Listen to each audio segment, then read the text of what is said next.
around Biden are wondering what's going on because he's been front and center when it comes to the strategy on Israel. This is not something he's outsourced. From the very beginning of this conflict, he was kind of scribbling his own notes into speeches. He was saying his own things. We know he has a propensity sometimes to gaffe.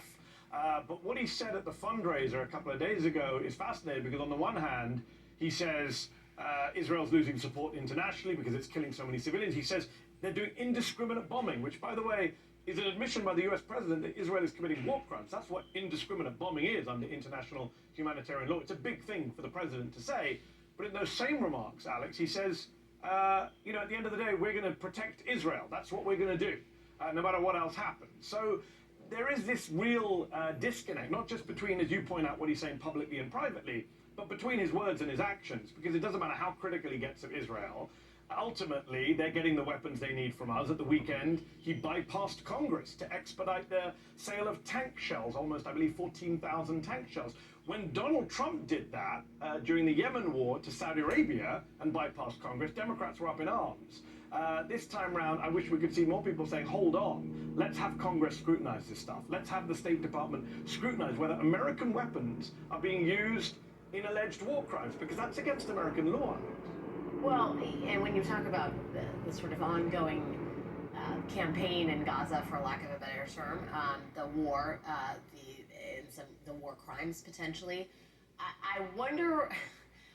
I do wonder if you can make sense of the fact that Biden is saying publicly, the White House is saying, we want this all to end in 3 weeks at the end of the war, and then Defense Minister Yoav Gallant, the Israeli defense minister, now this is before we laid out that timeline, America did, he said the war against Hamas would last more than several months, right?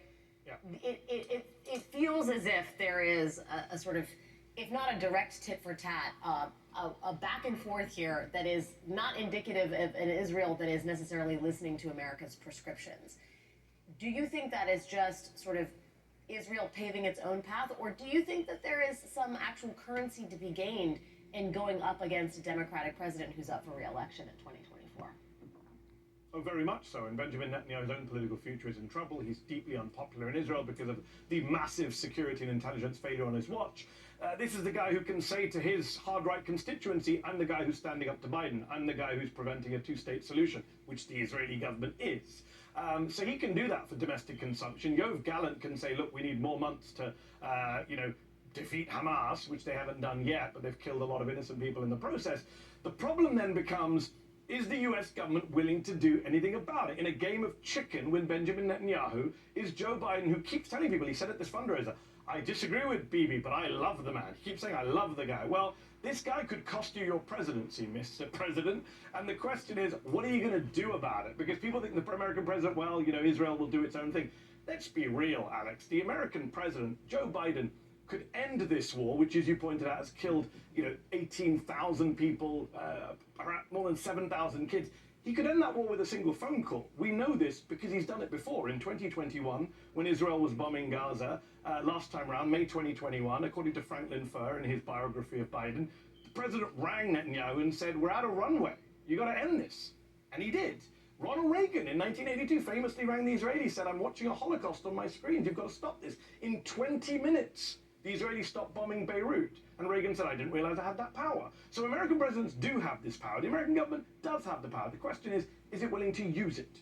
Well, it's a good question to ask, especially because there's some reporting out there that Netanyahu and his, conservative allies in Israel would much rather see a Trump presidency.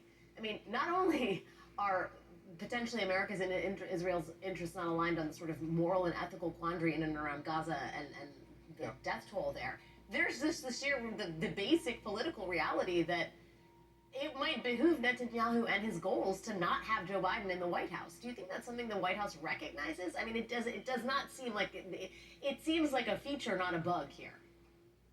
I suspect the White House, in terms of the political operation, does recognize that. The question is, does Joe Biden? Biden has this decades-long friendship with Bibi, as I mentioned. He says he loves the guy. He's known him for 50 years. The problem is Netanyahu gets along with Republican presidents. He got on very well with Donald Trump. Democrat presidents have never gotten along well with Netanyahu. Bill Clinton famously came out of a meeting with him and said, who's the superpower here? Obama got insulted, humiliated by Netanyahu over Iran.